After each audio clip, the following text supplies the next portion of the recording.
Hey guys, I've got something pretty common for you today, but I want to show you my version of this. This is a zucchini bread recipe, and it actually has came out of an old cookbook that I've had for a long time from a school cookbook.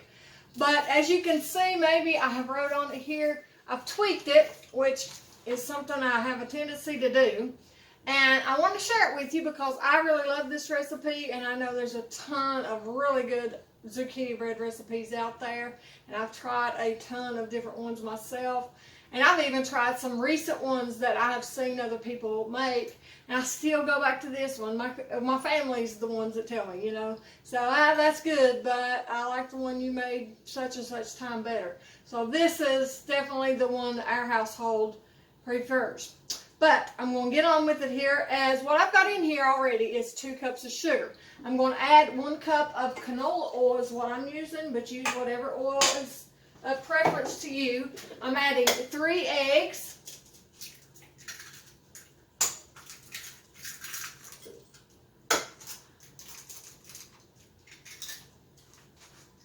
I didn't get my pan out. And then I'm going to go ahead and mix this up some. Well, I gotta get this thing going. Okay, I went ahead and mixed that up a little bit because I didn't have it plugged up. In this bowl, I have 2 cups of all-purpose flour in it. And I'm adding to that, I have already added my baking powder. I added 1 teaspoon of baking powder, and I'm adding 2 teaspoons of baking soda. I'm using a half measure here, so that's why I'm doing this 4 times. So that's 2 baking soda and 1 baking powder. And then I'm going to add a tablespoon of cinnamon. Some people think that's a lot of cinnamon, but it sure makes a big old difference. Now this, I'm taking 1/8 of a teaspoon of cloves. And this is part of what I add different than the other recipes. I've seen some recipes add cloves and not add cloves.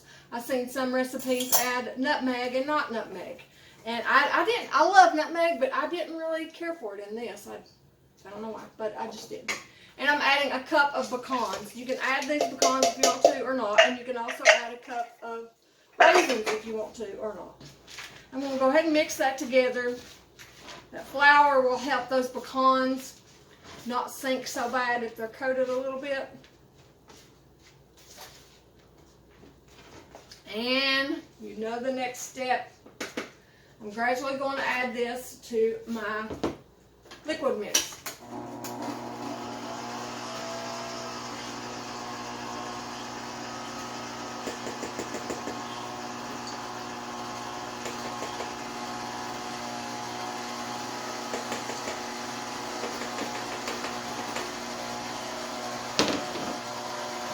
Once that gets mixed up, I'm going to be adding 2 cups.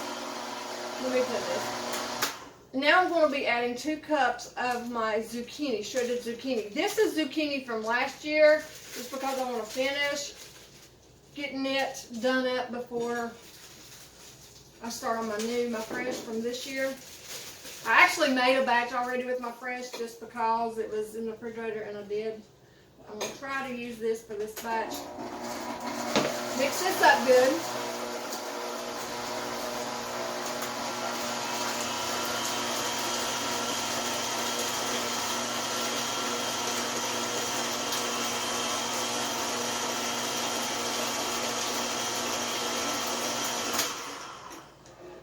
And that's all she writes for that.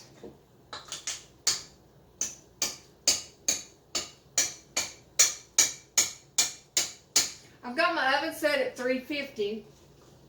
I'm putting these in my loaf pans, as you'll see here in a moment.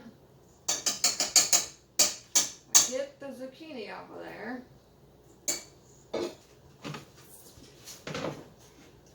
Put these in 2 loaf pans, and we'll put them in the oven, a 350 oven, for approximately 40 minutes. It just kind of depends on your oven as well as your pans and whatever you use. So I would start watching it at 30, just because I don't know how different people's ovens would do. But I'm going to say 40 minutes. and just test them in the middle. That's what I like to do.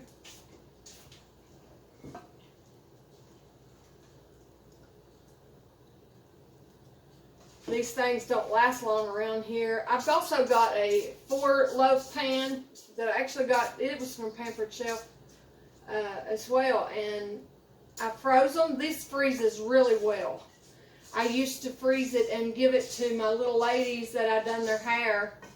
They loved it, and I make this other called apple pound cake that I would put in there, and they loved it too. So that's 2 very good recipes. I'll have to do that before Christmas for you.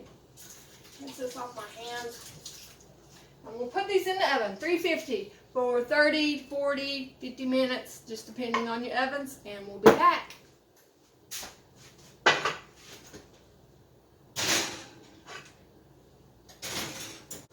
Alright guys, there's my zucchini bread recipe. If you'd like, give it a try. If not, I know everybody's got all kinds of different ideas for their zucchini bread. I even welcome your ideas from what you do, because like I said, I've tried so many different ones trying to figure out the perfect one for our family. And so far, this is what we've come up with out of several, so we'll see. I also wanted to show you my table. I don't know if y'all noticed, but I built this table myself. I had had it built for a while, but I didn't have it varnished, so I finally got it varnished so that I could, then I put casters on it so that I could pull it out here and do my cooking videos, and then slide it back in its little corner. And down below it's got storage for my flour and sugars and all that kind of good stuff, so I'm actually loving it. So anyway, I appreciate you guys. I hope you have an amazing week this week, and until next time, we'll see you guys. God bless.